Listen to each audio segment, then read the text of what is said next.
COVID-19, but you're still infected. So in simple terms, if you're asymptomatic, one, how do you judge whether you're asymptomatic or not? What is the kind of period that you should be testing, or whether, how close you've been to people who probably have that infection? And should you go ahead proactively get yourself tested? Ridhima, this is a bit of a conundrum. You can understand the mystery behind it. If you are asymptomatic, how will you even come to know that you have an infection? So obviously, it's very difficult for a person to just randomly go to a lab and say, I'm asymptomatic, test me. Obviously, he doesn't know. He has no symptom, or she has no symptom. So the terminology is pre-symptomatic, that is those who are likely to develop symptoms over a period of time, but have very mild symptoms right now. The second is mildly symptomatic. So out of the three cardinal symptoms that we deal with, that is cough, fever, and breathlessness, they may have one or two, maybe not all, and have them in a mild way. And asymptomatic are those who have no symptoms at all, in which this is a large majority of the cases. And as you understand, the way this whole virus is exploding all over the country, obviously the spreaders are the asymptomatic patients, because we have no way of knowing that they have the disease. The problem with testing is that the world over there are problems with testing. What kind of test to carry out, when to carry out. And if you understand, some labs have been detailed to and authorized to carry out testing. Some of the results were found to be not very accurate. The lab was held on hold for some time. Not only that, most of the private labs and other labs are reporting about major administrative issues. So it seems that once they test, they have to first report to the ICMR, they have to report to the state health government, and then only can they pass on the result to the patient. So there's a huge amount of delay in that.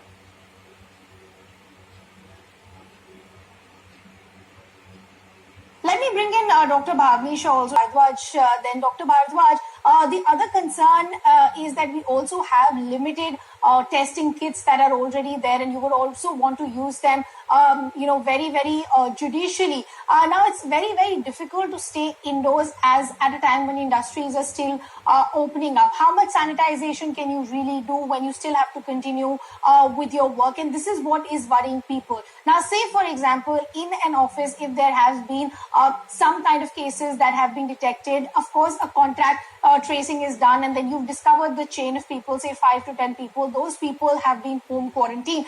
Are there risks for the other as well, and what should they do? So, let me point out certain factors which is important for us, all of us, for you, for our viewers, and for all of us to understand. First of all, if you're out in the open, you are safe.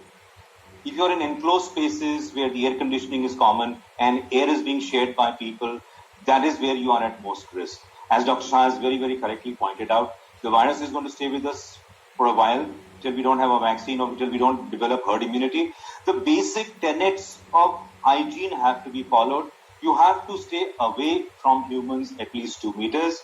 You have to hand wash frequently. You have to keep a hand sanitizer in your pocket at all times. Whenever you touch a surface, wherever you thought somebody has coughed or it might be infected, you must sanitize frequently. And you must maintain this discipline till we don't get a cure for this particular disease. Now, the important thing for us to understand is life must continue now, but life must continue with our safety in mind. The other thing I wanted to highlight was something called as contact time. Now, every disease or every infectious disease has something called a contact time.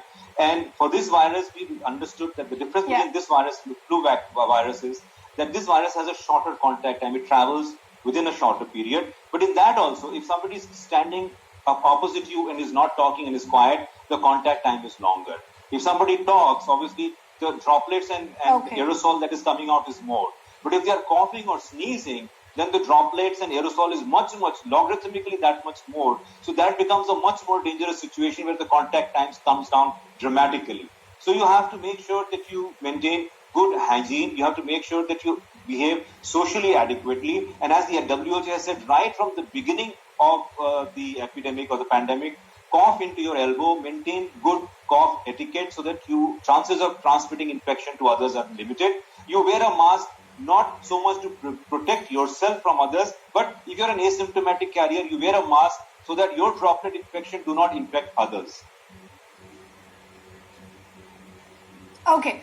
Dr. Bhavni, the other set of questions back in. Dr. Bharadwaj, taking on from what Rohit was pointing out, that we're also seeing resurfacing of the cases, which is that once a person has recovered, they might catch the infection once again. In that case, what is the protocol? Should they immediately be hospitalized, or would home quarantine work in those cases? Ridhima, if you just give me a second, I'll go back to your previous question also, because one thing I just wanted everybody to understand, particularly our viewers, is that the two things that the virus hates is heat and soap. So when you come back home from outside, and particularly when you go back home and you need to protect particularly elderly people at home, the two things that you need to use are soap and hot. So wash your clothes in hot water, particularly soapy hot water, because it's the soap that destroys the virus, it's the heat that destroys the virus. As Dr. Shah has pointed out, these are important things for you to do when you get back home. As far as reinfection is concerned, we are not very sure whether reinfection is happening at all or not. We are not. I have not heard of a documented case where somebody has been COVID positive and has again acquired a reinfection. What we are seeing is resurgence of cases in areas which became low on the immune system. In a sense, there were no fresh cases. And that's because of the migrant movement or people going back to their towns. Yes. So that is more of a concern, because then we have to start off with contact tracing. We have to find out who are the people they were exposed to. We have to test aggressively. And as I keep bringing out, the problem, and Dr. Shah is also pointing out, the problem is with testing. I think we just need to improve the method of testing. And as we discussed this in the past, you must understand, apart from the RT-PCR, there are so many other tests that are available.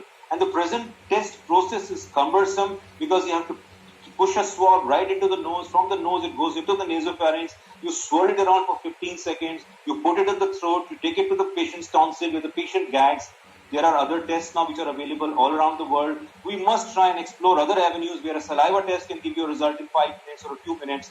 Abbott has created certain test modalities where it's easier to test, where home testing is available, where you don't have to, a tester doesn't have to go home in a PPE kit to try testing, which makes it so much easier to test. Okay. Dr. Bhavni, last couple of questions before I go to...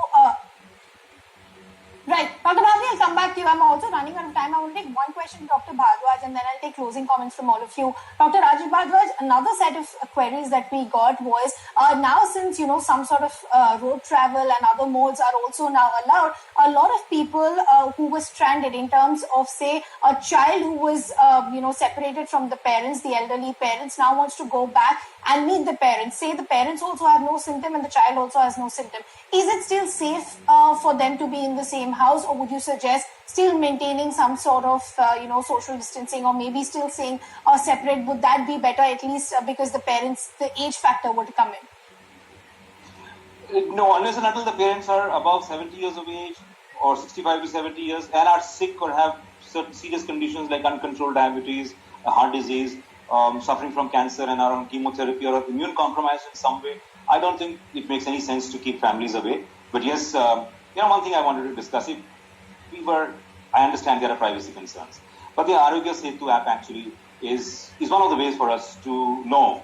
So if your Arogya Setu app is on, you've traveled, your travel history is known, whether you've been close to a corona positive patient is known. That is one way actually for us to know whether the person who's coming into our house, a relative or a plumber or an electrician, has in some manner or the other, we can control whether the person has any exposure to a patient who was a corona positive patient. But apart from that, I don't think there is anything more we need to do as far as keeping healthy families together. As far as a reunion is concerned, they should just enjoy being in each other's company. Okay, Dr. Bharadwaj. Rohit, I'll give you the saying something. No, that's fine. Absolutely. That's very nice to hear. It's very encouraging what Mr. Rohit has to say. It's always a pleasure to listen to it. Yeah.